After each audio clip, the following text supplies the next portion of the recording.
Peace to everybody. This is about detectives describe the creepy bedroom where they found Michael Jackson. Say he wasn't a man who should have died. And as you can see here, the picture is all of Michael Jackson's different appearances that he has.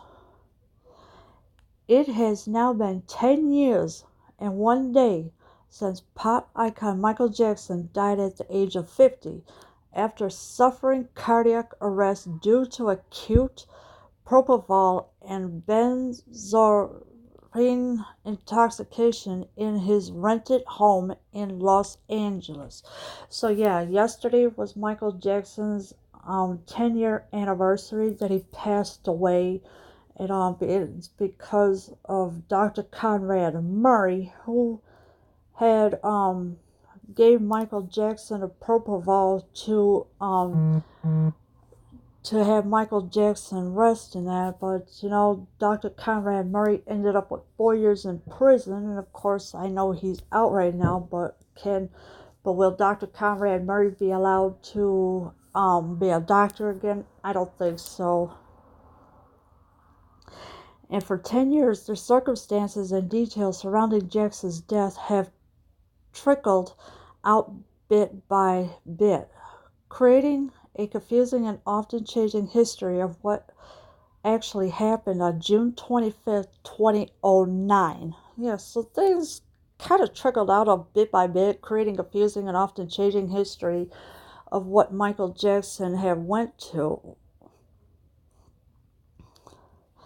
Now a new documentary called Killing Michael Jackson, which aired in the UK on Saturday, claims to shed new light on the singer's unexpected death. And I didn't even know that was on Saturday. And of course, I don't live in the UK, but over there, everybody in the UK, I know everybody must have seen it. But I didn't, so I forgot all about it Saturday, and it's just a mess. The film features the three U.S. detectives, Orlando Martinez, Dan Myers, and Scott Smith, who led the original investigation into Jackson's death, and they paint a grim picture of the singer's last day. Yeah, so there was three U.S. investigators. They went over to the U.K. They investigated into Jackson's death, and they painted a grim picture that day of what happened. The detectives recall finding Jackson's makeshift medical room scattered with medicines, advertisement, boards of children, a doll, and Jackson's computer. So this is what they found so far.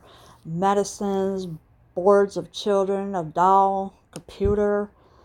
Detective Martinez said there were post-it notes or pieces of paper taped all over the room, and mirrors and doors with little slogans or phrases. I don't know if they were lyrics or thoughts. Some of them seemed like poems. The bedroom it was a mess. So yeah, Michael Jackson's room was a total mess with everything. You have post-it notes, or maybe they were pieces of papers, and they couldn't tell if they were lyrics, thoughts, slogans, or whatever it was. Entering the room where Dr. Conrad Murray treated Jackson, Martinez continues to describe the eerie surroundings in the room where he was being treated. It did not seem like a room fit for any type of medical treatment. I mean, it was like a home, makeshift, medical suite. It was just bare bones. That's all it was. It was bare bones, so they said. In the room, it was. They went into the room where Michael Jackson was being treated at by Dr. Conrad Murray, and of course, Dr. Conrad Murray was guilty of voluntary manslaughter on Michael Jackson, and of course, Michael Jackson did not deserve to die at all, and it was just horrible that day. Detective Scott Smith added, I just remember going in there and there was an IV stand, a saline bag, and just various medications strewn about. So yeah, so one of the detectives, he added saying that he remembers seeing a IV in there, saline bag, and just various medications. But who knows what kind of medications Michael Jackson had took. In the film, Martinez also describes what he found in Michael Jackson's treatment room. There was a computer on the bed where there was a lifelike doll on the bed, and there was kind of like advertisements, pictures of babies, he said. Yeah, so this is what the detective found in there, a computer, advertisements, pictures of babies, and that does not mean that Michael Jackson is a pedophile, because that was a lie.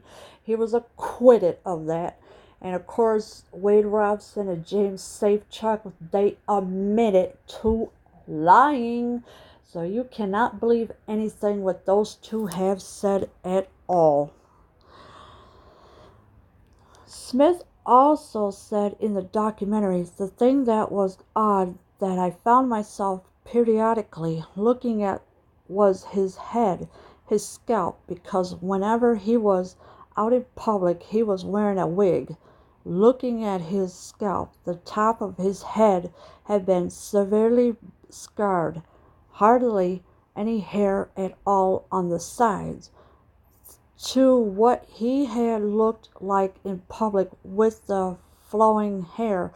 That was a bit different. And of course, you can know that Michael Jackson, when he did the Pepsi commercial, the top of his head burned, and he was rushed to the hospital immediately because because of the burns. And Michael Jackson had scars on top of his head from the burns that when he did the commercial for the Pepsi. And of course, Michael Jackson was wearing a wig, which I kind of agree with that part, but then I don't know. But it just seems so scary for him.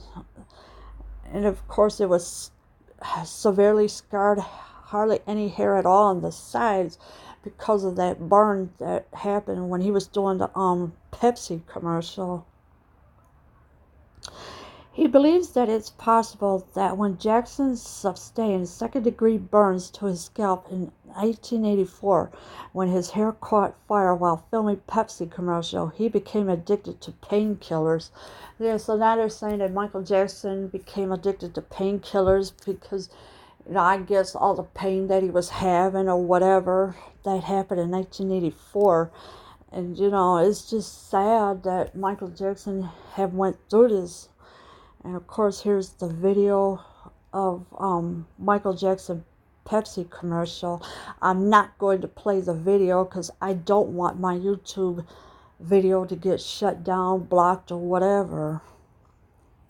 I'm not defending his use of prescription medicine by any means, but when you experience something like that, it kind of opens up the door for painkillers and whatever else that may lead to, said Smith. Yeah, so yeah, it was opening up doors to the painkillers, for the prescription medicines by any means. But once you get addicted to the painkillers, there's no way of stopping until you ask for help.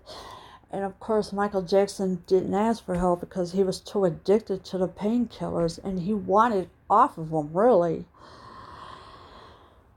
Myers, when discussing Jackson's autopsy, said the initial autopsy didn't show much. Nothing much that you would be shocked a 50-year-old body would have. He was relatively healthy. This isn't a man who should have died. Yeah, so Michael Jackson was very healthy. Then, of course, Dr. Conrad Murray, voluntary manslaughter with him right there. And Michael Jackson was healthy, and I agree. Michael Jackson should have never died at all. at the age of 50. Michael Jackson still had a whole life ahead of him, plus he was changing things, helping everybody as much as he can.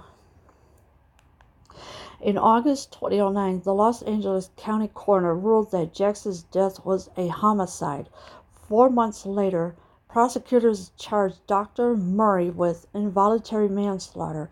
He was found guilty and sentenced to 4 years in prison, serving 2 before being released on October 28, 2013. Yeah, see, that's what I mean. Dr. Conrad Murray was guilty for involuntary manslaughter because of that propofol medicine that you use in the hospital, because you don't need propofol at home to treat anybody.